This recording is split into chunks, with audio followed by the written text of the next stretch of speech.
Okay, let me see now. I'm on Facebook and YouTube.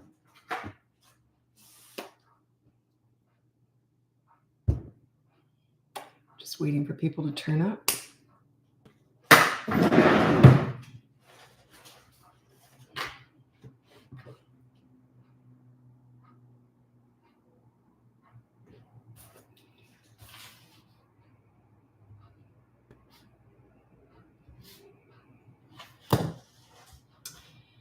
Okay, I'm just waiting for people to turn up. This is one of my unscheduled lives, one of my pop-up lives.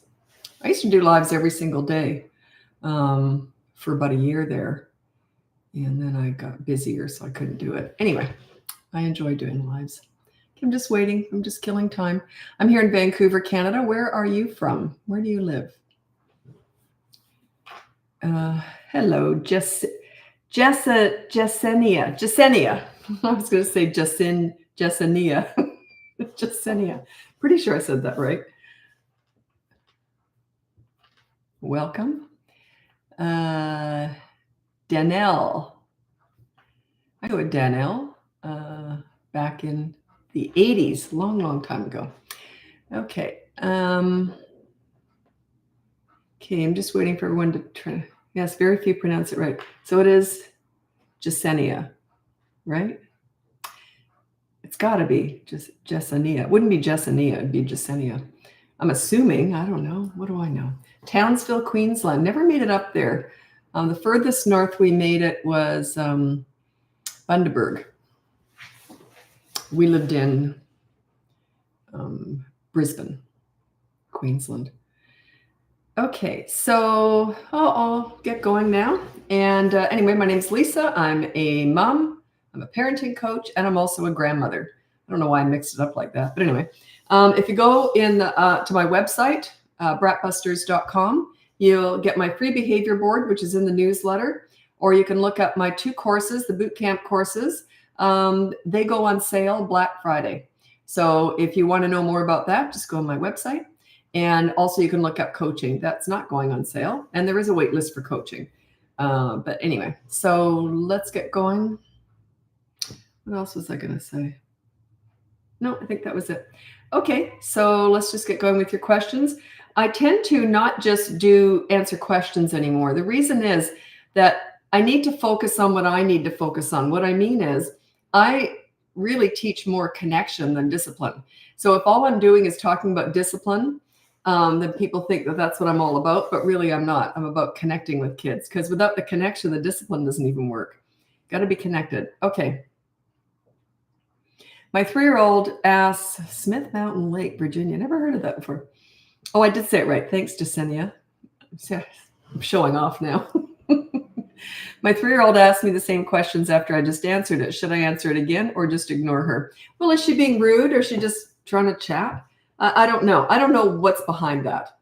But if she asked the same question, I would just say, I've already answered that. Ask a new question. Or, oh, look at the birds in the tree. I would probably just change the subject. Okay. Port Perry, Ontario. I've never heard of that. Port Perry. Or were you here yesterday? Port Perry? I think you were. Oh, I wanted to show you this cute stuff I got from my granddaughter, but I can't.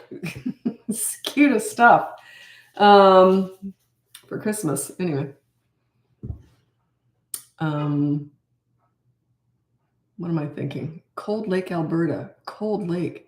So I guess it's cold. Actually, the coldest lake I ever experienced, I don't know the name of it, but it was in Queenstown, New Zealand. And it was evidently cold. Looked like something the Loch Ness Monster would live in. It was really dark. It was like a black lake. And they said it's extremely deep and cold. So, but yeah, we were there for skiing, but we just touched the water and it was really cold. It didn't freeze over though. I mean, it was New Zealand. Okay. Okay, how can I connect with my son? He's 9, likes his alone time, and prefers to play video games. Play video games with him. Give him extra time on the console if he plays with you. So yeah, you gotta find moments, right? You gotta make it happen. So yeah. Magna, Utah. Never heard of Magna before. I'm learning all these new places. My 3.5-year-old hits me all the time. Whoops, it just scrolled just a sec. Let me find it again. Sugar, what the heck? Hits me all the time. How do I handle this? Put no hitting on the behavior board, and there's a consequence when he does hit. The behavior board starts at 3. Go to BratBusters.com. And just to tell you too, if you see those courses, they're going on sale Black Friday. If you want to know more about that, it's all, if you're in the newsletter, you already know. But anyway, you can check it out on my website.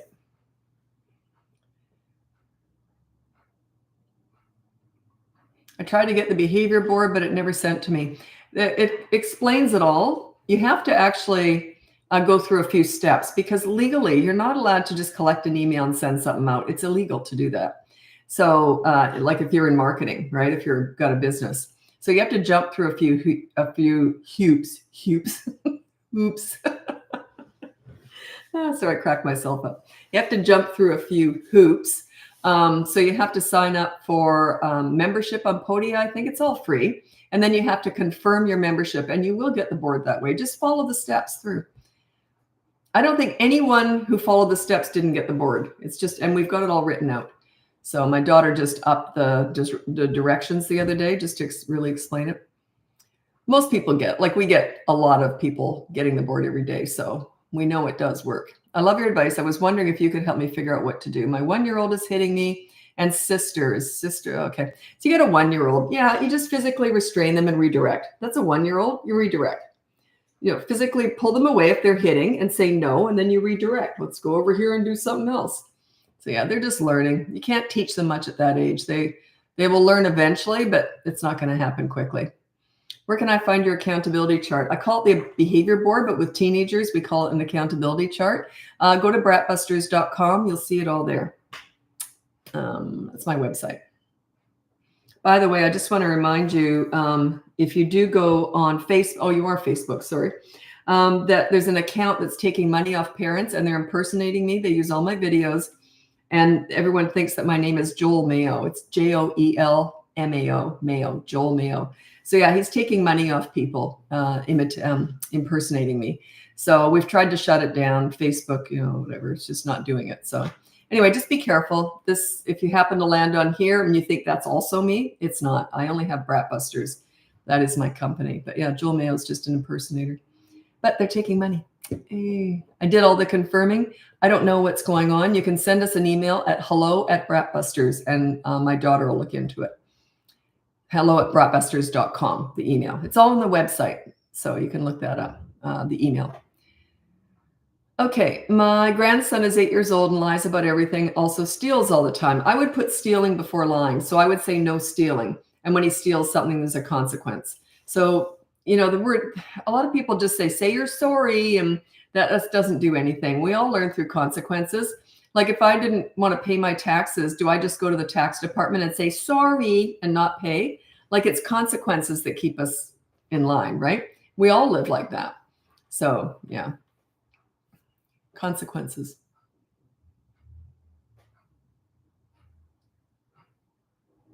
Also, a lot of people who don't get the behavior board will check into it, and sure enough, they put their email down wrong.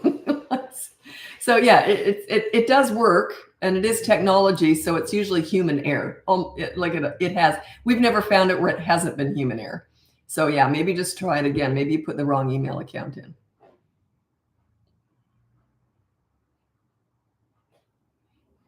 Oh, when 2-year-old's having a tantrum. This is such a good question. I'm surprised it doesn't come up more often, because I always say you ignore a tantrum. But when 2-year-old's having a tantrum, do we, the parents, need to stop doing what we're doing and just wait? Or can we still get stuff done during? If it happened during a meal, does everyone keep eating? Yeah, you do. You just keep doing what you were doing. Or if you were just standing there, then you stand there and file your nails. But I wouldn't do a lot of talking or anything. Like, don't look like you're having a party without them. But yeah, that's a really good question. So yeah, if you're already in the middle of doing something, keep doing it within reason. But yeah, if you're all eating, you don't stop. You don't go like this, freeze and wait for the tantrum to go over. Not that you thought that was what you should do, but I was trying to be funny there. Probably didn't work very well. Okay. Behavior board, such a good resource. Thank you. You're very welcome. It's funny because I started my business 17, 18 years ago. And Like I've never used a behavior board, so I didn't have one. And you can be good at something, but teaching it is a whole other thing. And I didn't have a behavior board. And then I could not communicate effectively the importance of being accountable. And then I invented the behavior board with the parents on it, changed everything. So yeah, it's funny. You can be good at something, but teaching it is something else. I had to learn how to teach all this. So that took me a while. And you get better at it. I'm old now. I've been doing this forever. But yeah, it definitely was a bit of a rocky start because I was teaching what I did, but I was already a leader. And you don't teach that way. Like you don't teach people who are learning how to drive in the Indy 500, like, oh, my son-in-law laugh at that. I keep using like Indy 500 as an example. He says, don't do that. You're not a race car, Lisa. So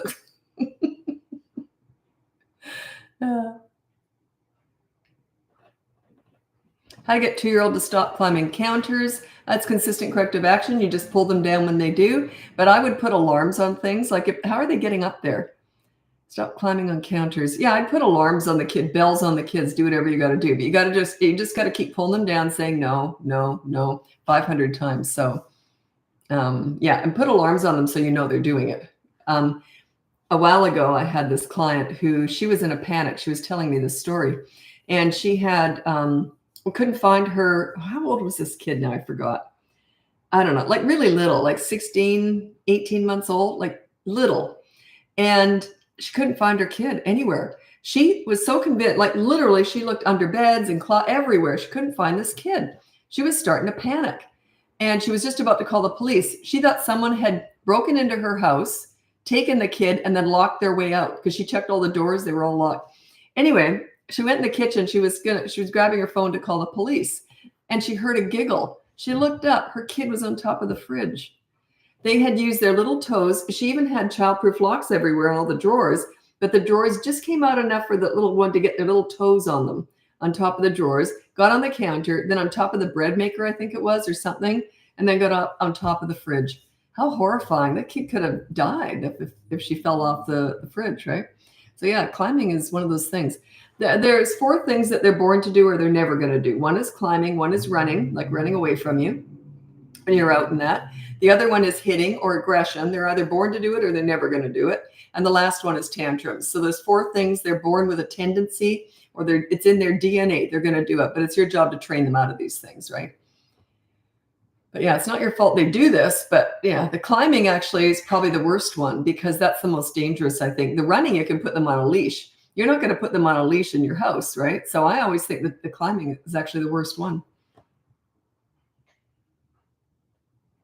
We do have consequences and he does it again. He steals from his teachers at school. You might want to hire me. That might be next level. I don't know what's going on with him. If a consequence doesn't work with an 8-year-old, I think he was 8, is to stealing, you might want to hire me. There's other stuff. That's sort of next level stuff, if they're doing something like that. If no consequence is working, but are you connecting with the kid? If you're not connecting with them, bringing up the good, you'll just keep seeing bad. Do you talk about it a lot? Do you discuss bad behavior? I don't do that. Where you put your energy and focus is what grows. So yeah, do you focus on connecting with him? Why is he stealing and lying so much? I would have to look into that. It comes up a lot in coaching. A lot of stuff comes up in coaching. God, I get some smart clients, I'll tell you. Just really impressive how they analyze everything. But if you haven't had experience with kids, you don't have the answer to parenting, right?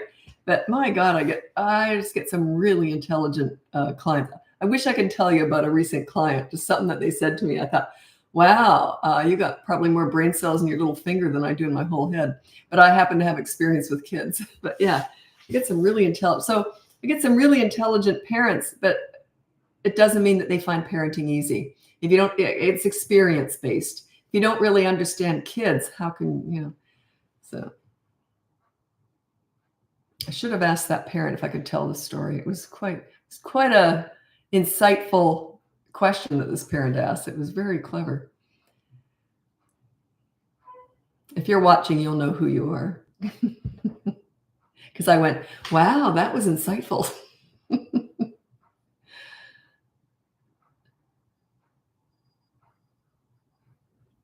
pulls out chairs and climbs up. Yeah, you can either put chairs upside down or put bells on them. You have to put alarms and bells on everything and just watch that kid like a hawk. It's a temporary stage, okay? I can't help you with that. If they're so inclined to keep pulling furniture around to climb on top of it, you either can childproof or put bells on everything, or even put bells on that kid. You're going to have to watch them like a hawk. I had one client a while back who had a climber. Was it on a live or on a client? I can't remember. It doesn't matter. Anyway, and they had a lot of problems with this kid, like a compulsive climber.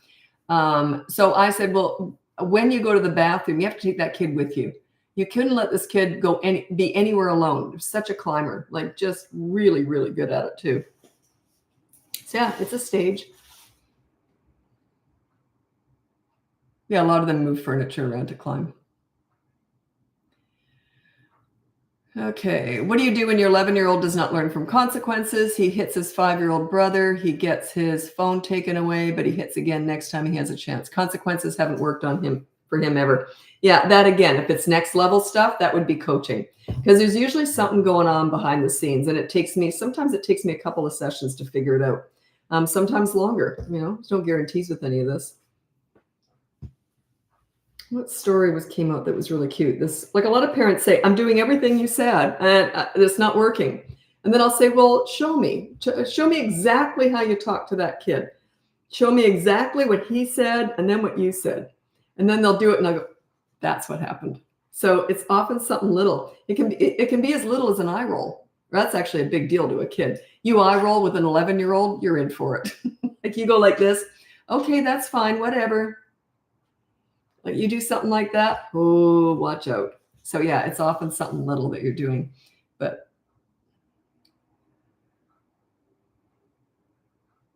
how to get 4-year-old to stay in bedroom when it's bedtime. I have a whole section on that in my boot camp course. By the way, the Black Friday sale starts Friday, obviously. And that's just on the courses, the 2 boot camp courses. So yeah, I have a whole section on bedtime battles. It's a whole procedure, how you do that, how you get them to stay in bed. But yeah, it's a whole thing. I've had clients who go till like the wee hours of the morning, putting their kids back to bed, but you got to win those battles. And he's only 4. He can learn that. It's usually one night of hell. Might leak into 2 or 3 nights, but usually gets better. Okay. My 8-year-old daughter is bossy to her siblings and gets involved in their business and gives unsolicited advice. What can I do? Bossy to her siblings. Are they older or younger? And why don't they just ignore her? Why is that a problem? I don't understand that. I tried to report Joel on Facebook and said he wasn't doing. And said he wasn't doing anything wrong. So I gave him a bad review. It said they were impersonating you in the review. I guess it hasn't done any good. Thanks, Cindy. Yeah, he just deletes all those comments. So, but yeah, hopefully someone will see it before they give him money. It's frustrating. It's really frustrating because people think my name is Joel Mayo. And also BratBusters. My name's Lisa. I'm not Joel. It's funny. I wouldn't care, but he's taking money. That's what bothers me about it. And what's he giving you? What's he giving you for money? How can he back anything up? He doesn't do this. This is me. It's weird. Normally, and there's a whole bunch of imposters out there impersonating. We know a whole bunch of them, but he's taken money. That's the one. Those are the ones that bother me. What on earth are you paying for? I have no idea. I have a feeling I know what he does, but can't always stop these people. Okay, how to connect with a child, 10-year-old girl who isn't a share about anything. Lots of open-ended questions, but just doesn't want to share. Open-ended questions, what do you mean? Okay, Meredith, what do you mean by that? How to ignore tantrum when it involves physical biting. Yeah, I always say, you just physically restrain them. If they're hurting themselves, hurting someone else, or damaging property when they're like 4 or 5 and under, you physically restrain them. If they're older, you only physically restrain them if they're hurting themselves or hurting someone else. And you just hold them for a few seconds or a minute or something and say no, and then let go. If they start up again, you grab them again. You don't do that if they're just damaging property and they're bigger, especially teenagers. You never get between a raging teenager and a wall or a door. Let the hole in the wall happen. I mean, there's no way. It might happen. They might hit you, right? So yeah, just physically restrain. If a child is on blackout and do the behavior, okay. No, that comes up a lot. That's a good question. And so what do you do? So you've got 2 consequences on the behavior board for the kids. The first one is a positive action. If they won't do that, like it's just a chore, something simple, and often they won't do it. They get defiant or lazy, whatever. They don't want to do it. So then you resort to the second consequence, which is the negative deprivation. You take something away. It's usually media blackout, so no screens for 24 hours. So what if they keep doing the same rule? What if they keep breaking the same rule over and over again during that 24-hour media blackout? You can just say once or twice, that's why you've got blackout. But you can't double it. It just wouldn't work. What do? Keep doubling it so they never get screens, and it loses its effect. The thing is, they are learning something. Even though they've kind of got free reign to keep hitting or doing whatever they're doing, they're still learning. Chances are that they won't do it again, that they're less likely to do it again. Or if they do, they'll do the first consequence. So yeah, they are still learning, but you can't double it. It doesn't work. It's very rare that I will. Maybe once a year I'll double it, and the kid is usually 9 or over, and when I'm coaching. But it's. Do you want me to go on about when I would do it? I don't think you need to know that. It's very rare that I would double it and make it 48 hours, but I've done it. Maybe once a year I'll do it, but it's an extenuating circumstance, and only if I think it's going to work. Okay. Yeah, I'm pregnant. This is Colleen Purdy. I'm pregnant with, what a pretty last name. What a Purdy last name. Didn't mean it that way. Isn't that cute? Funny. Colleen Purdy. I'm pregnant with my first, and I've been enjoying your content. I love the mental model of being a leader with children. Makes total sense to me. Yeah, it's like any teacher or coach you've had that you look up to. They're usually the person who makes you feel good, right? That's what you want to do for your kids. Make them feel good about themselves, and then they'll treat you great too. But my goal is always that kids like themselves when they're with me. That's where all my power is. If they like themselves as a result of me working with them, that's my power. How do you treat someone who makes you feel great about yourself? Pretty darn good, right? Okay, actually, I'm moving over to Instagram. Join me over there if you want. And I'm on YouTube the whole time. You can join me there if you want. Anyway, so check out the BratBusters.com. You can get my free behavior board, my 2 boot camp courses, one on toddlers, one on 3 to 12-year-olds. They're going on sale Black Friday. You can see all that on my website. It's all announced on there now. So, and also, what else? Oh yeah, coaching. If you're interested in coaching, there is a wait list. I don't slow down over Christmas. I have no idea why. I have no idea why December doesn't slow down, but it just does. It's actually busy. I guess it's because parents are stuck at home with their kids, I guess. I don't know. But yeah, it always strikes me as funny. I always thought December, no one's going to want to hire a parenting coach over December. But anyway, so there is a wait list. Anyway, I get to you as soon as I can. Okay, I'm hopping over to Instagram now. Happy parenting. Bye now.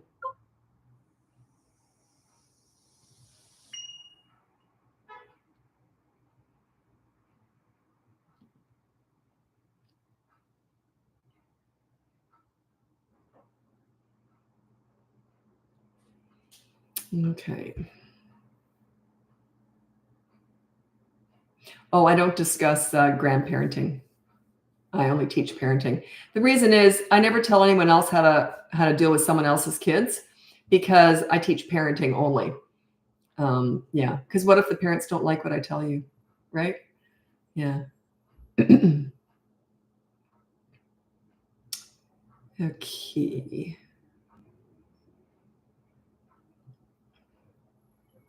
Just waiting for people to jump. Everyone turns up really fast on Instagram. It's the only one that happens. Everyone turns up in a big clump. Okay, welcome to the live. Check out my website, BratBusters.com. You can get my free behavior board. It's also got a toddler blurb on it now. I don't know what a blurb is, but that's what it is. Anyway, or you can look into my courses. I have one on toddlers and one on 3 to 12-year-olds. Those are the boot camp courses. They go on sale this Friday, Black Friday. And it ends, I think, on Monday or Tuesday. I'm not sure. Tuesday morning, I think. I'm not sure. Don't quote me on that. It's all on the website. Anyway, so you can check into that, or you can look into coaching one-on-one with me if you want. That's all done online, obviously. I've been offered. People have actually offered to fly me to where they live for sessions. back and forth for each session. I said, there's no point whatsoever. So I thought that was funny. I think that they think if I'm in their environment, it's going to help, but it really doesn't. It's actually more distracting if I was around your kids and your family. It's more distracting. So, but yeah, it's cute. A lot of people have offered to do that. It's quite interesting. Okay. Okay. So anyway, my name is Lisa. I'm a parenting coach. I'm also a mother, and I am a grandmother. So you can go on my website. I think I already said all this, didn't I? Didn't I introduce myself already? Anyway, sorry about that. I think I'm doubling up. Never mind. I get lost because I hop from Facebook to Instagram to TikTok, and I'm on YouTube the whole time. That's where I save all of my lives. Okay, let's get going. 2-year-old tantrums still ignored? Yeah, just ignore them. You're like this. You're just waiting. Ignore the crazy, reward the calm. As soon as they're done, oh, you all done? You want to go read a book? Yeah. As soon as they're done, then you connect. It's like they learn. The faster I get out, they'll eventually learn. As soon as I stop this, maybe there'll be some connection. I'm going to get some attention. And then afterward, you never discuss a tantrum before, during, or after. There's no point whatsoever. A tantrum is not an emotionally distraught thing. They're only mad. A tantrum is a loss of emotional control at not getting what they want. You do not need to validate or discuss that at all. It'll disappear if you ignore it. Yeah, eventually, not right away. The bedtime one, that's in my course. It's kind of an involved process. It's in my boot camp course. Do you have a 7-year-old? It's in both boot camp courses, actually. But yeah, check that out. It explains how you deal with bedtime when they come into your bed in the middle of the night, and how you do all that.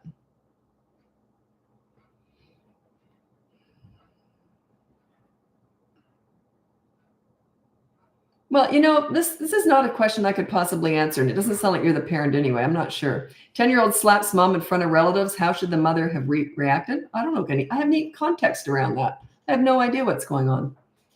Maybe the mother slapped the kid first. I don't know. I need context. Yeah, and that's kind of big stuff, so I can't answer that here.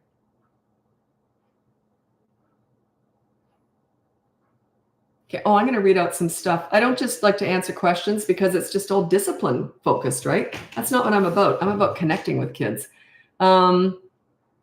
This is just interesting. It's something that I raised my kids like this. I told my kids, never be proud of how you look or how smart you are. Those are gifts to be grateful for. Only be proud of what you put out there and how you treat people. So yeah, be grateful for the gifts you're given, which is just handed to you. You can't take credit for that.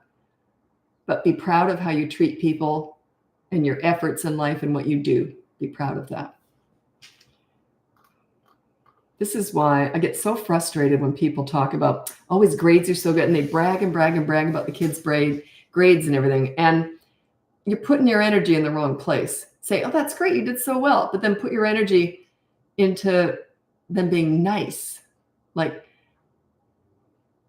yeah, like, I know good grades are brag-worthy. That's why it's so important to people. But behavior is far more important. I remember years ago, I was talking to this mom, and there was a few of us around, and her kid was a handful. And he was, evidently, she was telling us how gifted he is. And she's bragging on and on and on about how smart her little precious angel is. Well, he was gnawing on her leg while she was talking. Like, she just didn't get it. Where's the balance? Like, who's going to be impressed by this kid? Like, you know what I mean? She was bragging about his brains. I thought that was hilarious. And we were cracking up after that. She walked away bleeding, literally bleeding, because her kid had been gnawing on her leg. Oh, it was hilarious.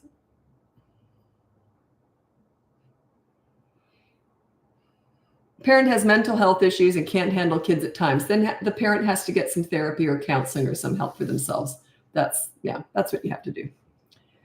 No advice on nannying? Nope, none whatsoever, because I don't teach that. I teach parenting. It's all I teach here. I don't teach teaching. It's very different. All these roles are different because they're not your kids. I teach leadership, and only the parent should be the leader. So that's why I don't talk about it. But a lot of people, and I know people have hired me and they don't have kids, and I know they've hired me to deal with kids in their classroom or whatever. They'll admit it later. Actually, I don't have any kids. I said, yeah, I know. I figured that one out. Anyway, they'll actually lie to me about that. And they say, yeah, a lot of stuff does cross over, but a lot doesn't. So then I had to backtrack through all my notes and say, you don't use that in a classroom. You don't use that. Don't use that. It was quite funny. But yeah, they did get some value out of it. But yeah, it struck me as funny. And they came on here and told it on a live once. So that's why I can tell you that.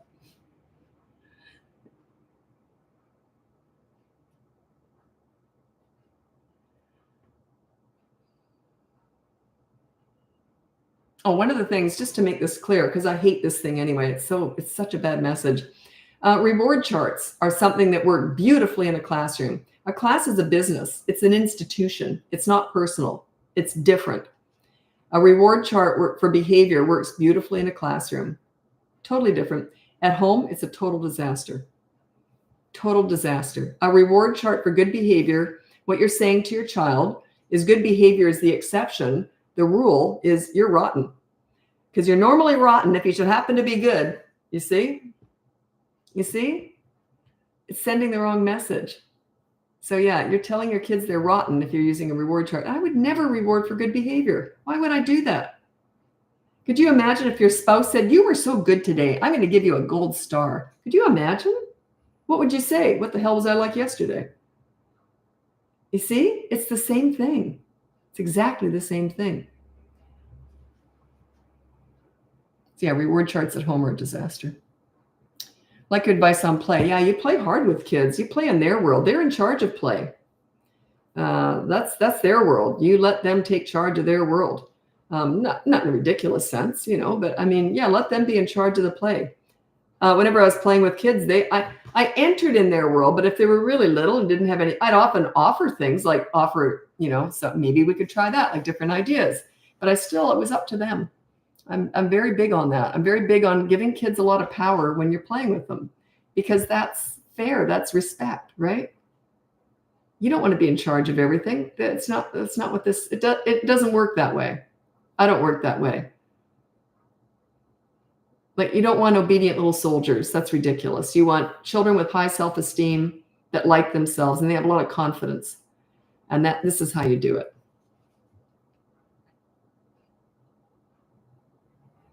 Because if you just have obedient soldiers, wait for those teen years. Ooh, rebellion coming up. That's that old-fashioned authority style parenting. Not a bad way to parent, but they often will rebel in the teen years because it's the authority that they're rebelling against. My son was 15 and he said, I could never rebel because you're too reasonable and easy to talk to. He was kind of mad when he said that. And I'm like, oh, sorry. Anyway, so yeah, I was a leader. You can't rebel against a leader. There's nothing to rebel against. He even told me that. I was shocked at that. You're too reasonable and easy to talk to. He was waiting for an apology. I think I gave him one. Then I went in the other room and celebrated. Yippee, yahoo.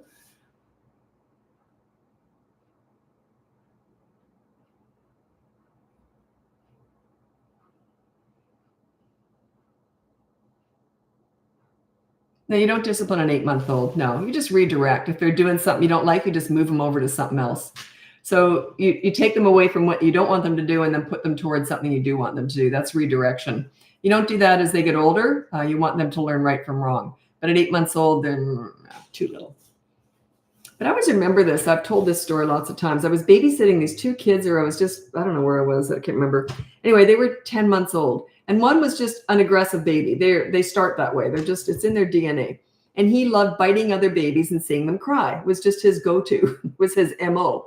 So, and I was warned about this, but sure enough, he went to bite this baby beside him. And I had just been warned about it. I was just walking towards them. I don't know where I was. Can't remember where I was. Anyway, so he went to bite her and I said, no.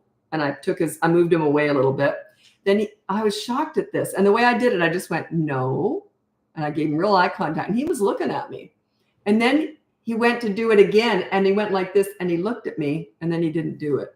I think he was 10 months old. I thought, wow. But he probably bit after that. I can't remember. Okay. Another thing that comes up a lot with parents is that they want to explain everything. They go into these big mini therapy sessions discussing big feelings, big emotions, why you shouldn't do this, why you shouldn't do that. Kids don't give a crap. They're not listening to you, by the way. They may parrot you into yes, mommy, no, mommy. And then they go out and do it again. You're like, what? It's because you gave them a mini therapy session. It's garbage. Anyway, it's not a lack of understanding that makes kids go out and do that toddlers especially do the wrong thing. It's consequences that stop them from doing the wrong thing. They know right from wrong. Past the age of 18, 24 months, they start to figure, they usually know a lot of right from wrong at that stage, right? So why are you explaining it? What's the point? I just don't get that. Oh, I hate this thing where you get down on their level and say, use your words. What a patronizing, rotten thing to say to a little toddler. What a rotten thing to say. In other words, be more like me. You're too stupid. Be more like me. It's so patronizing. What an insulting thing to do. Use your words. Find your inner adult. Oh, geez. Whoever came up with that, I'd sure like to talk to them. What were you thinking? Do you imagine if you were arguing with your spouse and they said, use your words? Think about it. It's the same thing. Little kids are human too, they have feelings too. They just can't articulate it. I'm here to articulate it for them. It's patronizing. They are using their words, hitting, screaming, kicking. That is their language.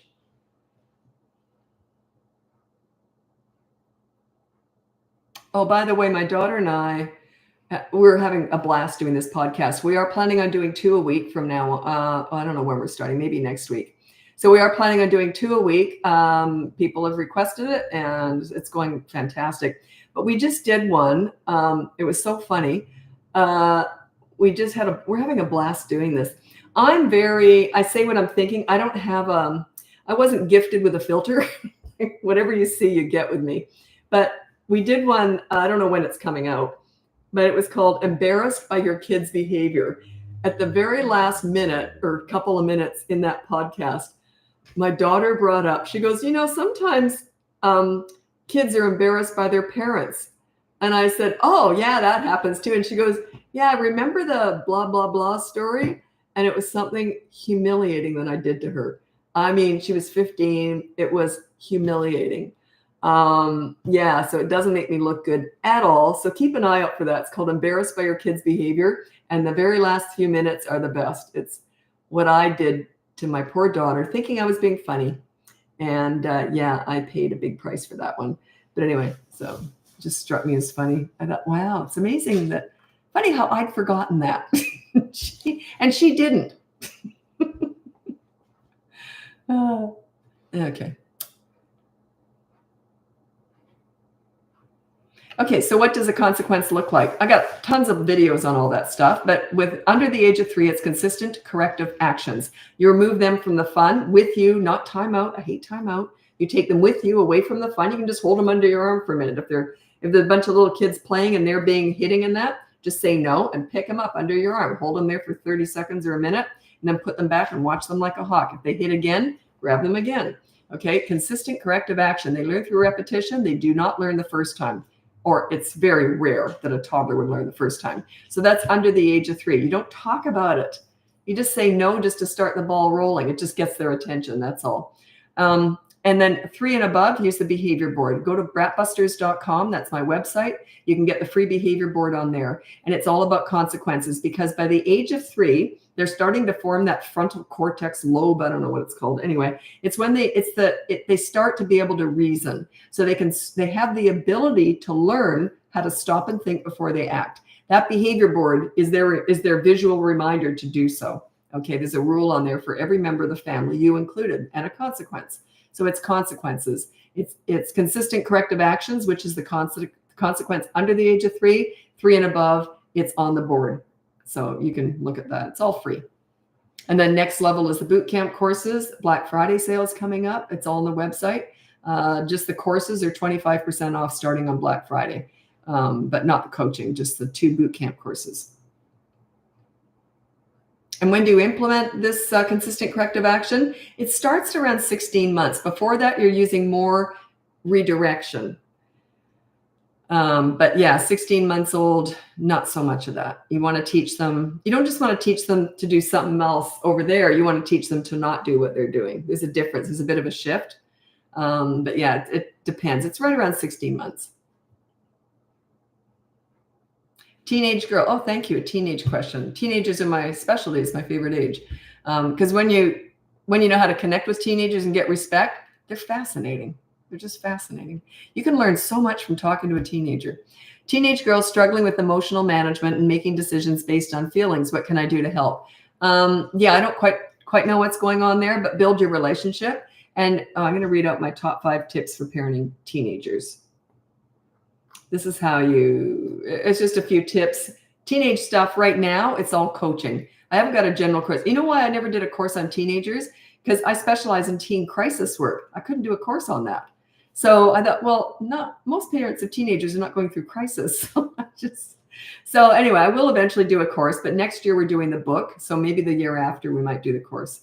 Okay, so this is my top 5 tips for parenting teenagers. Number 1, listen to understand and show empathy. You don't listen to gather information to lecture with, or they will shut you out. If they want your advice, they'll ask for it. They already know it anyway. Number 2 is you negotiate as much as possible. Hey, I want your dirty clothes in the hamper from now on. What do you want from me? And you both have consequences if you break the rule, right? Number 3 is don't sweat the small stuff with teenagers. If they do something stupid and it's not a big deal, just say, well, that was stupid. Do you want to hear what I did when I was your age? And laugh it off. Or do you want to hear what I did this morning? And laugh it off. We all make mistakes. Nothing wrong with that. Number 4, don't leverage the good times to discuss the bad times. Oftentimes, I'll teach parents how to connect with their teenagers. They'll be out having fun at a movie or somewhere, I don't know. And then the parents will discuss the bad. I always say, don't discuss the bad times. And sure enough, the odd one will slip through and they'll do that. And they'll say, I'm so glad we're having fun because the last 2 years with you has been hell. And you can't figure out why you get the finger and they take off. So be careful with that. So a lot of parents say to me right now, well, when do we discuss the bad times? Never. What's the point? What's the point? Why do you need to discuss the bad times? Your revenge, your payback is when they have teenagers of their own and they complain to you and you just get to sit back and watch the show. That's the revenge. You don't get it for like 20 years. That's a slow burn, right? Number 5 is with teenagers, you can either be a right fighter or you can be happy. If you know you're right and your teenager's arguing in a ridiculous way, you just go, oh, well, how about we talk about this later? Don't say when you've calmed down. Say, how about we just talk about it later? Even though if you know you're right and you have the right answer and they were arguing and being ridiculous, you can either be a right fighter with teenagers or you can be happy. Yeah, think about that one. You can do that with with adult relationships too. Are you a right fighter? Are you stubborn? Your way or the highway? Sometimes you just have to let stuff go. I used to be a right fighter when I was young. I'm not that stupid anymore. Yeah, I realized I'm pretty good with words and I was pretty good at right fighting. And I don't do that anymore. Most right fighters are not happy people. They're usually kind of, and I realized I thought I was happy, but if you're a right fighter, it's hard to be happy and be a right fighter at the same time. It's a dichotomy. It's quite interesting. I've learned a lot about life because I'm old, right? And it's funny, you can't get wisdom when you're young. I thought I was always kind of born old. I was never like, my mom used to say you were born old. Like I just always was mothering everything. And, but you can't get wisdom. You can only get wisdom when you got wrinkles too. You need the wrinkles and sags to get the wisdom. I thought I could fast track it and get it when I was in my 40s. No. You have to be in your 60s to really get it. Isn't that sad that you need the wrinkles and sags to get wisdom? Anyway, at least there's a payoff somewhere.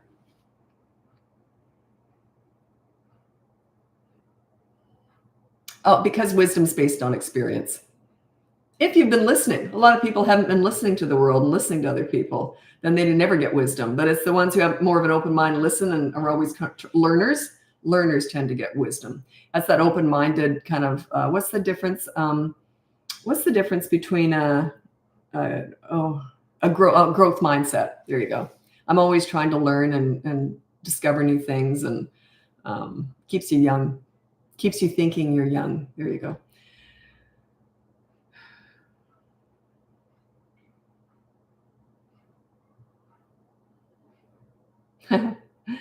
Oh, I don't even want to answer this, but I will. How to encourage kindness at preschool? You don't teach kindness. It doesn't work that way. If you're kind to your children, they will be kind. And if they are naughty and unkind and you address it, they will be kind. But you don't teach kindness. It's interesting. Good. It's a good question, but I could feel myself wanting to ramble on for an hour about that. My son was in grade 2 and the teacher called me at home on her lunch hour and she goes, "You won't believe what he said." She called me up because she said to him, "Why are you so," he's in grade 2. She goes, "Why are you so nice?" And he said, "Mommy makes us be nice." They didn't really have an option. Like if they did anything that wasn't nice, which they were pretty nice kids, but I was always nice to them. I never yelled or anything. So they got nice. If you yell, they're more likely to not be nice. It's just a natural thing because if they're used to you yelling at them, they're more likely to take that out on someone else. It's just the way it is.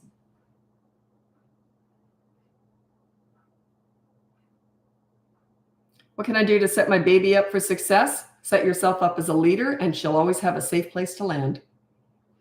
It's the kindest thing you can do. Leaders bring out the best in kids and they feel safe with the leader. They'll tell you everything. Okay. One of the nicest thing I think a kid ever said to me, other than my own kids, was he said to me, he was a teenager, and he says, "I didn't like myself until I met you." And I thought, I've done my job. My goal is always to make kids like themselves, not to make them like me, but to make them like themselves. Because then they're going to treat you great. Then they like you too. But that's a byproduct of my first goal. My goal is always that I want kids to like themselves. When they like themselves, they don't misbehave, because you can't misbehave and like yourself at the same time. It's impossible. You can't be mean and like yourself at the same time. It's impossible. So yeah, my goal is always to make them like themselves. Anyway, I'm going to go over to TikTok now if you want to join me there. If not, look at my website. I've got my Black Friday sale coming up. You can also, that's just on my boot camp courses. You can get on the wait list for coaching if you'd like, or you can get the free behavior board. It's got a toddler blurb on it now too. So anyway, I'm hopping over to TikTok now, and I'm on YouTube the whole time. Happy parenting. Oh, my kids. I've got 2. My son is 35 and he has a child. And my daughter is 30 and she's my business partner. She's my partner on the podcast. So if you've ever seen our podcast, it's on YouTube also. That's my daughter. So yeah, she's my business partner. She keeps me in line. She does all the marketing, all the social media, all the planning. She's the one who told me that we couldn't do a book until next year because we've had a lot of offers, like from publishing houses and that, and we're going to pull the plug on it. She says, "Okay, we can do it in 20." And I go, "Okay, that's great." She keeps me in line. Anyone who's seen the podcast, you'll understand the dynamic between us. She's the level head, I'm the nutcase. So anyway, we'll talk to you soon. And I'm heading over to, the podcast is called BratBusters Parenting. It's on all the platforms. So it's on my website and you can see it on YouTube if you want to watch the video of us. Anyway, I'm heading over to TikTok. Happy parenting.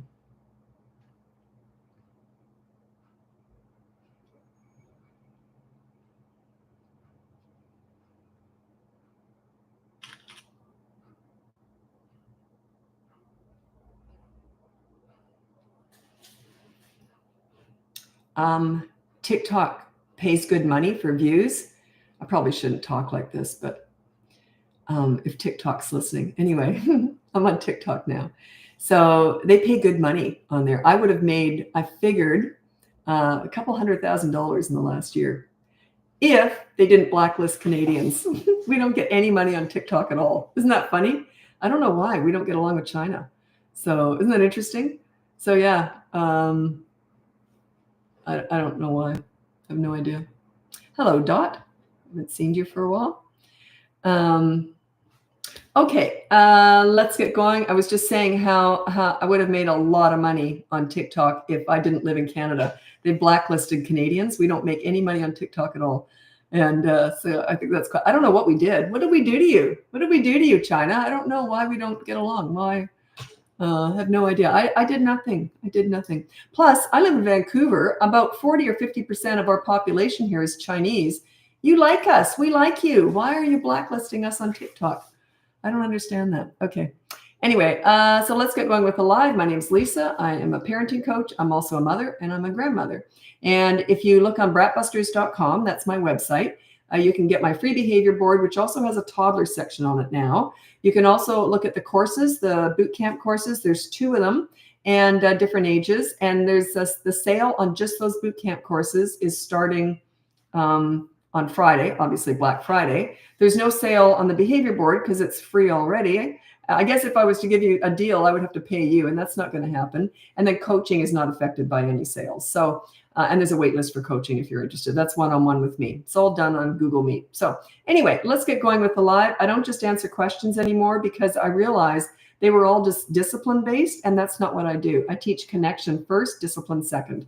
So I like to throw in a bunch of other stuff just to balance it out. Also, I do specialize in teenagers, but most people who ask questions on these lives ask about toddlers. So I do try and throw in stuff for older parents of older kids too. Okay. Okay, I'm going to give you a really good tip, Rebecca. Tips on how to play and connect with my 3 girls, 5 years old and under, when I feel tired and busy from the daily tasks. Now, I'll tell you what I did with my son when he was a baby, or like just sort of crawling around. And I guess he would have been a baby. So anyway, what I would do is I'd be tired for whatever reason. And so I would lay on the living room floor and I would set up all of his blocks and train tracks and, the bendable Hot Wheels stuff or whatever it was. I don't remember now, like probably the big wooden trucks at that age. And I would lie down and I would be the mountain. And he would build all this stuff all over me and I would lie there and fall asleep. So I'd be snoring and he'd be playing. And because he was so little, I couldn't leave him unattended, right? As soon as he'd stop playing on me, I'd wake up right away because I just got so used to doing this. So yeah, you don't always have to be awake, evidently. So yeah, you could just have them brush your hair, give you a makeover. You can just lay there and be like, they have to build stuff all over top of you or they can do face painting on you. So you can still be involved because remember, they're physical. They're not necessarily always about talking. So that's what I did. Thoughts on daycare? I don't have any thoughts on daycare. I teach parenting. There's wonderful daycare centers out there. And, and I always say, I was a stay-at-home mom, but if you're happy or if you have to work, you have to work. So you got to put your kids in daycare. And if you, or if you don't have to work, but you have to get away from the kids because that's your sanity, then do it. A happy parent is that out working and putting kids in daycare is better than a miserable parent staying at home. Some people just couldn't stay at home with kids. They'd find it, brain numbing. So I happen to have loved it, but I got heavily involved in play groups and I was always around other moms. So it helped, but all we talked about was kids. So I had no idea when I had kids, how much I'd be talking about poop. I mean, it was just this talking about poop all the time. I'd even sometimes turn up with my poop on my face at times. That only happened once, anyway, that I know of. Okay. So, and I don't have any opinions on daycare, co-sleeping, homeschooling, breastfeeding till they're older, except maybe if they say, Mother, I'm ready for a feed now. Perhaps maybe it's a bit old, but you know what I mean? Those are all personal choices, private school versus public, Montessori, alternative schools. I don't have any opinions. I mean, I have my own personal preferences, but I don't teach that. That's nothing to do with you. I've got a lot of very religious clients right now. And so it's interesting. I have to work within some parameters because they have different rules for different days of the week and stuff like that. And it depends, all different parts of the world. I find that fascinating because I have a very specific way of teaching parenting, but I'm not an idiot. I know if I'm dealing with a different culture, I can't push all my ways on them. So I just love how creative I have to get when I'm working with different cultures, different religions, different, it's fascinating. I just love it because there's not one way. There's not like the one way to parent everywhere in the world, right? Yeah. Plus, I learned so much about what's going on in the world.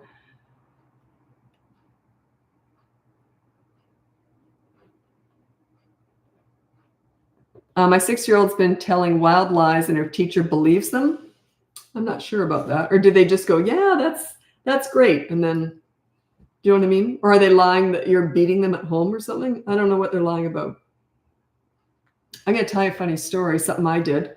I was raised in a very funny family. And my mom used to say, as I got older, she says, if I've told a story 10 times, you wouldn't even recognize it from the truth. She embellished it so much, like it just got funnier and funnier every time she'd tell it. So I grew up with this, like a lot of humor. And I can remember, now my name is Lisa Marie. You won't believe I did this. I think I was in grade 2 or 3. And Yeah, I don't know how old would I have had to have been. Yeah, about that. Anyway, Elvis Presley had just had his daughter. Her name was Lisa Marie. So you know what I told other kids? I got up and it was show and tell. So I had something. I don't know what I was holding. And I was adopted too. Oh, that was it. I was adopted. Everyone knew it. I loved being adopted. I was proud of it. So I told this story. I said I was actually Elvis's first daughter, but he couldn't find me. I was taken away from him and adopted. So he missed me so much, he named his next daughter Lisa Marie. And I remember looking at the teacher like real quick like this and then looking away and she's like this. And all the kids are like, wow, what? But I didn't see any harm in it. I thought it was funny. They all believed me.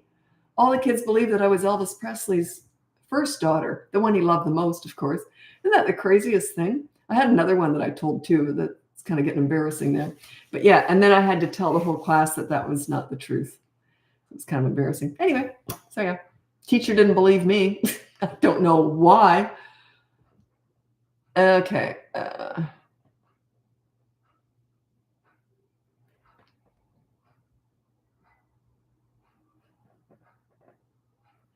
Okay, you have two kids, daughters, 3.5 and 1.5. They absolutely detest each other. How can I fix that? Don't do one-on-one time with them. That builds resentment and hatred.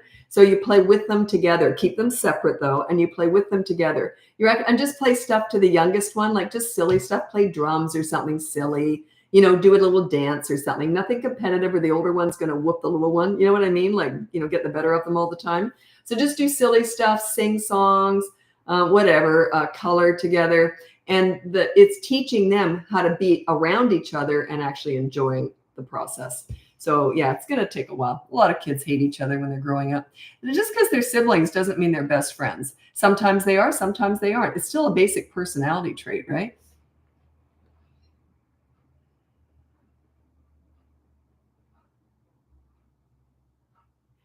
Okay.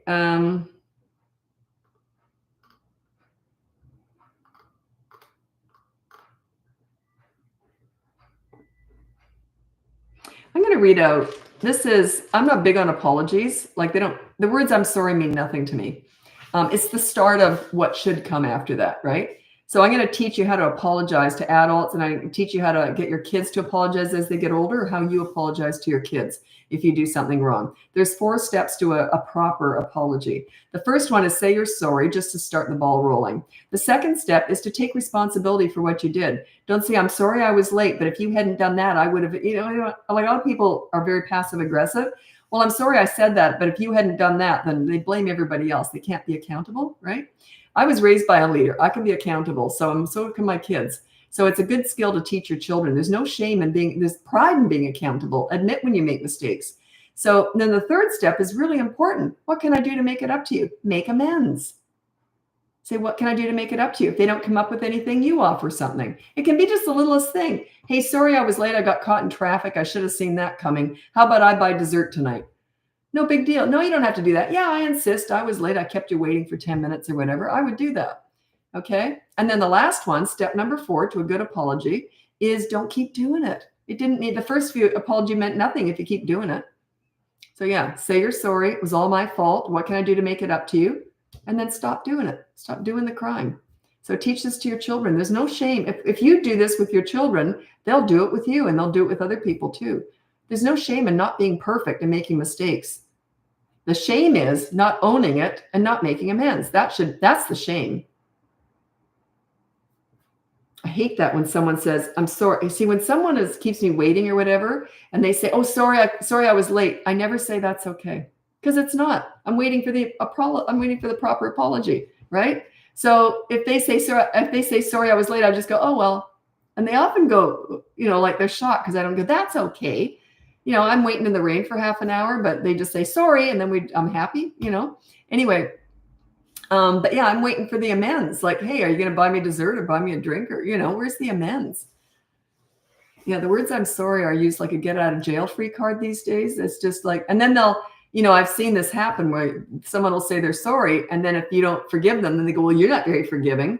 Well, I'm waiting for the amends. Where's You're not very forgiving. So it's like you can do anything you want, say, I'm sorry. And other people are just supposed to kiss your butt. Like, oh, he said he was sorry. Don't teach your children that.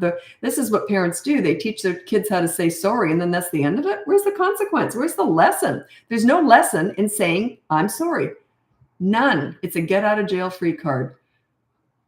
It's okay, but if it's not followed up with any consequence or any amends, there's no lesson learned at all. You've just learned you can walk all over people, treat people however you want. All you have to do is say you're sorry, and it's all over. Yeah, I see this a lot with parents and adults. I see it too.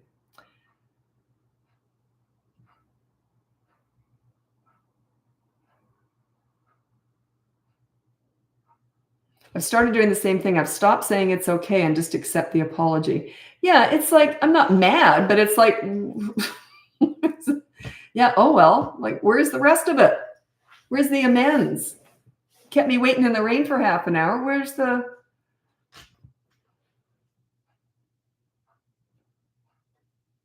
What's a spoiled kid in your opinion? It's a child without gratitude who's entitled. That's what that is. Yeah, do they just expect to get stuff? Are they the kids that go into a store and have a tantrum when they don't get a toy or a candy? That's a spoiled kid. Not when they're toddlers, they don't get that, but as they grow up.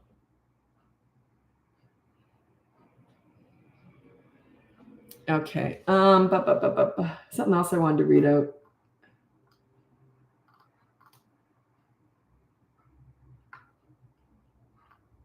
I get so many funny stories that I like to tell intermittently because I do get new people on here. I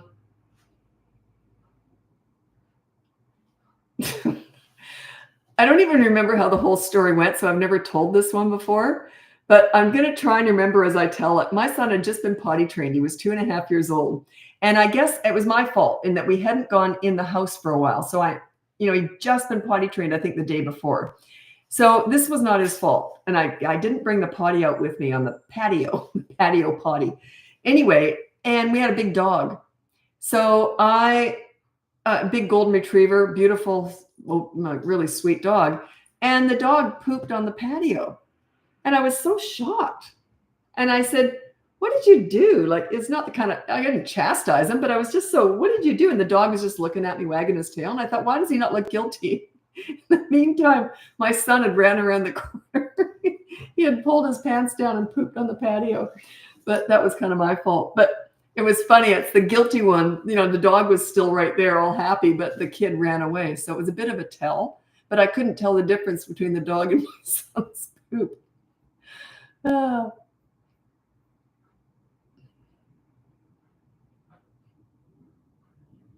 What's your advice to someone who's 19? Ooh, don't think you know it all because you don't. But yeah, get a growth mindset. And at that age, think I'm going to learn as much as I can learn. That is the best thing you can do. It's the best advice I can give you. Keep an open mind. Like what you like, but also if someone else says, oh, you might like this, give it a go. Keep an open mind. Open mind. Nothing else. I'm not going to tell you how to treat people or anything. Just keep an open mind. You'll thank me for it.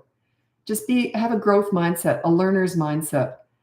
Boy, you'll just learn so much. There's so many interesting people out there. When you really get good at this, when you really even the most unassuming people can teach you something. Everyone is better at something than you are. Like, everyone has something that they can teach you. Or if not, just they can teach you patience, right? But yeah, learning mindset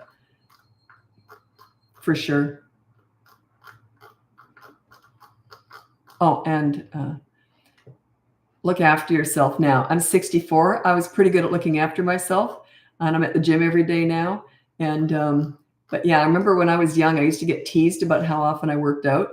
And now in my 60s, no one's teasing me anymore. So look after yourself. Treat your body like a temple. So you might have it for 100 years if you're lucky. So yeah, turns out I did have more advice. Okay, I got to get going. I got stuff to do. Our Black Friday sale's coming up on Friday. It was funny. I first announced that yesterday on a live, but I couldn't remember what day it started. Black Friday. That's how dopey I can be. Anyway, so yeah, it starts on Friday. It's just on the boot camp courses. Coaching is never going to be on sale. It's not applied. It doesn't, because that's time for money. It's different. So yeah, it's just for the 2 boot camp courses, and the behavior board is not on sale because it's free anyway. So anyway, welcome, or pardon me, thanks so much for tuning up to the live. And if you're new, go check out the behavior board. It's completely free. It's at BratBusters.com, and everything else I have is on there too. So, oh, and also check out the podcast. My daughter and I, she's my business partner. We do it together. We're just having a blast. She's very reserved in public, not with me, but she's very reserved, but she's starting to come out of her shell more. And so, yeah, I have not a reserved bone in my body. So we're very different personalities. That's why we balance each other so well in the business. And anyway, thanks so much for joining me, and we'll talk again tomorrow. The podcast is called BratBusters Parenting, and it's on all the platforms. So, and it's just taken off. We just started it, I think, 8 weeks ago, and it's going really well. Couldn't be happier with it. So thanks so much for all your support with that. We get a lot of comments on the podcast. And I think it's because my daughter, and it's funny, I'm teaching parenting, and my business partner is my daughter, and we're doing the podcast together. So it's just funny how things come full circle. Anyway, thanks so much. We'll talk soon. Bye now.